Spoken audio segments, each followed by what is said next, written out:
Kashmiri Brethren, Pakistan हमेशा जिंदाबाद।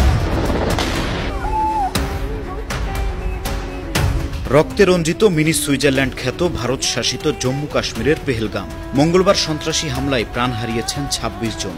আর এই হামলার পেছনে পাকিস্তান জড়িত এমন দাবি করছে ভারত। বিশেষ করে হামলার আগে কাশ্মীর নিয়ে পাকিস্তান সেনাপ্রধান আসিম মুনিরের একটি বক্তব্য ঘিরে শুরু হয়েছে তোলপাড়। ভারতীয় দখলদারিত্বের বিরুদ্ধে আমাদের কাশ্মীরি ভাই বোনরা যে আন্দোলন সংগ্রাম করছে, সেই আন্দোলন সংগ্রামে আমরা তাদের ছেড়ে যাব না।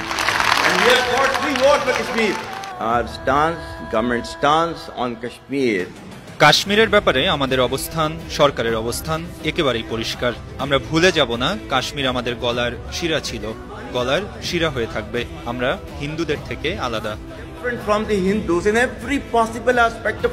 জম্মু কাশ্মীরের সন্ত্রাসী হামলা নিয়ে সার্বক্ষণিক নজর রাখছে কাতার ভিত্তিক সংবাদ মাধ্যম আল জাজিরা। নাম প্রকাশে অনিচ্ছুক বেশ কিছু ভারতীয় নিরাপত্তা কর্মকর্তা সংবাদ সংস্থাটিকে বলেছে, পেহেলগামের হামলায় ৪ জন বন্দুকধারী অংশ নেয়। তাদের ২ জন পাকিস্তান থেকে এসেছে, বাকি ২ জন ভারত শাসিত কাশ্মীরের। ভারতীয় নিরাপত্তা কর্মকর্তাদের এমন দাবির আগে পেহেলগামে সন্ত্রাসী হামলার দায় স্বীকার করে বিবৃতি দিয়েছে দ্য রেজিস্ট্যান্স ফ্রন্ট TRF। সংগঠনটি পাকিস্তান ভিত্তিক সশস্ত্র সংগঠন লস্কর-ই তৈয়বার আদর্শে বিশ্বাসী। এই হামলার হোতাদের খুঁজে বের করতে ভারত যখন মরিয়া, তখন দেশটির বেশ কিছু নিরাপত্তা বিশ্লেষকের সঙ্গে কথা বলেছে আল জাজিরা। তারা বলছে, পেহেলগামের এই ঘটনার পরিপ্রেক্ষিতে পাকিস্তানকে শক্ত জবাব দিতে পারে ভারত। বিশেষজ্ঞদের একজন নয়া দিল্লি ভিত্তিক চিন্তক সংস্থা the centre for warfare studies CLWS এর পরিচালক তারা কার্থা। তিনি আল জাজিরাকে বলেছেন, পেহেলগামের হামলা যুদ্ধের শামিল, এটাকে ভারত যুদ্ধের মতো করেই নিচ্ছে। ভারতের জাতীয় নিরাপত্তা কাউন্সিল সেক্রেটারিয়েটের এই সাবেক কর্মকর্তা এ সময় জম্মু কাশ্মীর নিয়ে পাকিস্তানের সেনাপ্রধান আসিম মুনিরের বক্তব্য টেনে আনেন। If this great Pakistani nation and the Pakistani armed forces কাশ্মীরকে ইসলামাবাদের গলার শিরা উল্লেখ করে গেল সপ্তাহে আসিম মুনির বলেন, পাকিস্তানিরা কাশ্মীরকে কখনো ভুলতে পারবে না। বিশ্বের কোন শক্তি কাশ্মীর থেকে পাকিস্তানকে বিচ্ছিন্ন করতে পারবে না। পাকিস্তানিরা ১৩ লাখ ভারতীয় সেনাদের ভয় পায় না।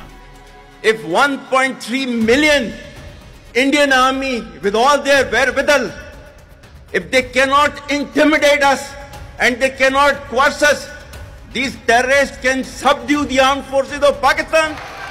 পাক সেনা প্রধানের ওই বক্তব্য নিয়ে ভারতীয় সাবেক নিরাপত্তা বিশ্লেষক কার্থা আরও বলেন, আসিম মুনিরের ওই উস্কানিমূলক বক্তব্যের সঙ্গে গতকাল ঘটে যাওয়া সন্ত্রাসী হামলার যোগসূত্র পাওয়া যায়। আগামী ৪৮ ঘণ্টার মধ্যে পাকিস্তান সন্ত্রাসীদের বিরুদ্ধে ব্যবস্থা না নিলে পরিস্থিতি অন্যদিকে মোড় নিতে পারে।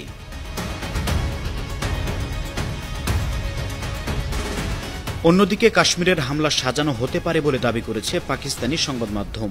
RY নিউজের ওই প্রতিবেদনে বলা হচ্ছে, হামলার ঘটনা মোদী সরকারের একটি রাজনৈতিক চাল। অতীতে মোদী সরকারের বিরুদ্ধে অভিযোগ রয়েছে, রাজনৈতিক ফায়দা লাভের জন্য এমন হামলা সংগঠিত করতে পারে। ইনশাআল্লাহ, regardless of all this difficulties, Pakistan হামেশা জিন্দাবাদ। আন্তর্জাতিক ডেস্ক, 52 টিভি।